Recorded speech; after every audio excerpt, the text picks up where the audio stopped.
then we need to stop that process using belief. That's a useful theory. That tells us what to do. Problems, all that kind of difficulty. But now we have a clear correspondence between theory and criminal justice policy in the context of arrest and what police are supposed to do. Are there any questions? Does kind of make sense? Yeah. If you're not familiar with the theory, hopefully I explained it in a way that makes you are familiar with it. That's the thing that other folks tend not to. It is a theory of crime as much as it is like a directed toward police. This is what we mean when we talk about arrest and the connections between theory, criminal justice theory, criminal law, and the outcome of arrest and the use of arrest to deal with criminal offending purpose. This is a roadmap for criminal justice actors and professionals in the field respond to the phenomenon of crime with it in a way that is most theories don't bias or disclaim purpose. Does that look best? If it is a theory that's related closely to the rest. But then there's also what happens later afterwards. And it's the punishment, the conviction and punishment. Conviction and punishment. Now, the terms and labeling theory, as we talk about, direct us in a kind of useful way to how the justice system should deal with the phenomenon of punishment. Obviously, they anticipate and expect very different things, contradictory things, actually. The terms theory says more punishment good, labeling theory says more punishment probably bad, right? So they have contradictory expectations. And what we do in terms of punishment is going to be very, very consequential. And it has the potential to have really serious consequences for the individuals who are punished. And with the rise of mass incarceration beginning in the 1990s, which seems to be at least a part of the explanation of the crime crowd, as we talked about, there's all these kinds of concerns as to what the consequences of mass incarceration may be for the culture as a whole. There's a conversation we had about that. It's not for the slide. But then it's also for the individuals who are impacted by these kinds of unintended negative consequences that might occur as a result, specifically felony conviction, and then following a felony conviction, something like a prison experience in particular. Not everyone who is prison, obviously, but then too. I don't know. On off the top number, it varies by place, but it's something like 25%, I would say. Based on my own research, it's something along the lines of 25% of felony convictions end up being incarcerated in prison, which is usually for about 12 months. Okay. So when you get a felony conviction, and then for say 25% of them, a prison experience, what happens to them after their release? Well, one of the unintended negative consequences that may emerge from this, sometimes called a collateral consequence, unintended negative is recidivism. This would be simply reoffending after being punishment. So recidivism, reoffending, is one of the key collateral consequences that we're interested in. We want to know if punishment is going to make recidivism less or more, so I have no control. If it's making things better, well, recidivism risk, that system theory says, punishment might hurt. If it increases recidivism, that's a problem.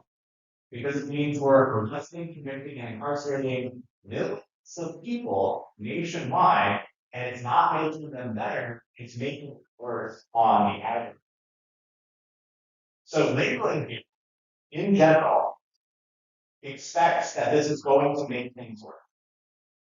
By virtue of adopting the identity, you come to see yourself in light of the meaning, in light of the meanings and labels that are assigned by the generalized, and interpret, and then sort of directs your own behavior and how you use your human needs, the eyes, right? The eye, your interacts with the me, and maybe the right? As a box. With all of that in, right? The research seems to suggest that for a lot of people, the experience of receiving a felony conviction and then going to prison could make things worse rather than better. Make things worse rather than better. This sort of, in general, points us in the direction of labeling theory over different theory. Generally, although it's not that all prison experiences are negative or all are good. The labeling theory is a very specific method by which this works. It's like through the self. Through the self, comprised of the I and me, you come to view yourself in light of the meaning that everybody is assigning to you. The whole system, the whole structure is assigning this meaning of deviant criminal felon to you, and it's really difficult to reject that. It's really difficult to reject the stigmas. Everyone knows about it. You can't, like, you really get it's like title. You have to deal with it. And it's very difficult to do. That's what labeling theory is about. But what if there's more to it? Only a little bit about like the barriers that are associated with a felony conviction or a criminal conviction. We'll talk about that in a little bit. But the question is, how else might punishment increase crime rather than reduce it? And like I said, we know empirically that many studies suggest that it does in fact make crime better. There's much more support, I would say, for labeling theory than there is for experience theory happening in too well. We can talk more about that, but we already kind of did. So what are the mechanisms? What connects the label to the recidivist? Connects the punishment or the prison experience in particular to the recidivism. Reoffending afterwards. What makes things work in that regard by me? Well, there's several possibilities that connect those two things together. The punishment and the consequence. One of these things is the perceived risk of being caught and punished again. What some studies have shown is that punishment, including having been arrested, having been convicted, having been incarcerated, can affect your perceptions regarding the likelihood of being caught for the same crime or a different time or a similar crime again, but not in ways that you would find unexpected. Research tends to show that if you've been arrested, you tend to think that the likelihood of you being caught and punished is lower. It is less rather than greater or higher, more. You're arrested, let's say for like DUI. You go to prison for DUI, or you go to jail. You go to jail, like county jail for DUI, even for a felony. DUI. Well, no, that's what I'm saying. It's all hot. It's not criminal. So like you go to jail and or prison for DUI. DUI is like a totally DUI. However, people while they're sober, what's the likelihood of you being caught on again for DUI? They think that it is less rather than they think that it is lower rather than higher, which is weird. This is sometimes described as the gambler's fallacy. The gambler's fallacy, or the gambler's fallacy hypothesis, anticipates that individual offenders will oftentimes view their punishment experiences as basically just the result of bad luck. Bad luck. Caught, but now I'm wiser. Done it before. Now I know what not to do. And so it's associated with an increase in confidence that you'll get away with it. It's called the gambler's fallacy because it's like like the idea is the more you spin the roulette wheel, the more likely it is that you're going to like win. That's not how it works. This is a weird thing about human psychology. You know, human beings are horrendous predicting probabilities. I don't know what it is. Why are I got screwed up? We're terrible at anticipating probability. Probability that's what's going to happen. The probability that the roulette wheel spin is going to benefit you is exactly the same every single time it's fun. It's exactly the same every single time. The same thing and the same process works with punishment. The likelihood of you being caught is probably exactly the same, but it's definitely not lower. If anything, it might even be higher because now they have your license plate and their name in your face. The likelihood that they catch you and punish you is going to probably be the same or even a little bit higher than it was before. But no. If you ask individual people and say that was bad luck, I used up, that was wiser, I know what I wouldn't get caught. Will we want shame on me? Shame on them. We guys have to get away with it. So that's reducing perceived risk. That's one connection between the experience of punishment and the increased likelihood of reinvent. Who is it that punishment makes things worse? Why is it that punishment makes things worse? One reason is because we go really bad at anticipating and predicting probability. It's like, well, I'm going to get away with it next time. Use up all my bad luck. And that's not really common. So reducing perceived risk is one potential explanation. A second explanation, and sometimes I would say this is called resetting or downward updating. You're downward updating your expectation about the likelihood of being positive. You're resetting via the punishment the likelihood of being positive. And you're resetting it in the wrong direction. Resetting it downward, so upward, or resetting downward, reduces the likelihood or feel constrained by the likelihood of being positive. So reducing perceived risk.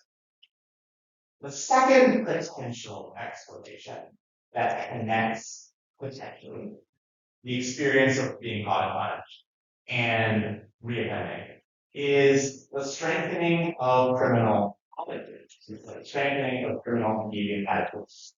If you go to prison, you're typically not going to be like hanging out with people who full law-abiding conventional values. Typically, you're going to be hanging out with people who have the same kind of values that you probably do that led you to go to prison in the first place.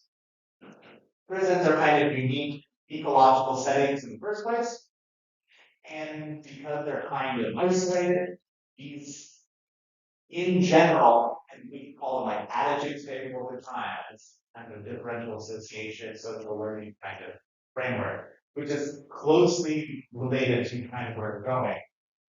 These kinds of attitudes, perspectives, opinions, techniques of neutralization can persist unchecked in these kind of isolated social.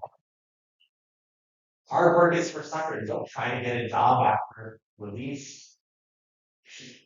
Engage in the same kind of behavior that you battled before, especially since you use them all your bad luck. The justice system is unfair. Police are biased. Police are racist. You can have these kinds of perspectives that sort of work their way into the culture of the system. You don't need to delay gratification. You can pursue immediate pleasure. These kinds of sentiments can persist more or less unchecked for sometimes extended periods of time. So that's one issue. You can learn them from others.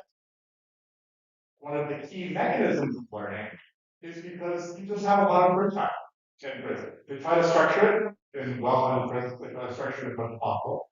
It's also associated with a lot of idle time. So what do you do in this idle time? You ever talk about it? You learn these values by talking about other people, but you can also learn skills and techniques. So not only are you strengthening your attitudes, but you're also building up an extensive kind of criminal resume. You're developing new skills.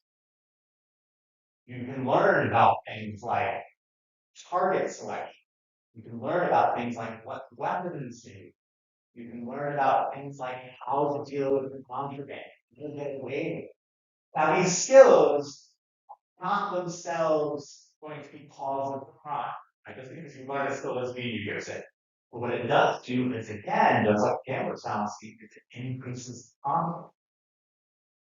I can get away with this on release because now not only have I used up all the bad luck, but beyond that, I now know more. I know more than I knew, and I'm more likely to get away with it after release. That can build a sense of confidence. That sense of confidence, interacting with all these other sources, can make one more likely. So the argument goes more likely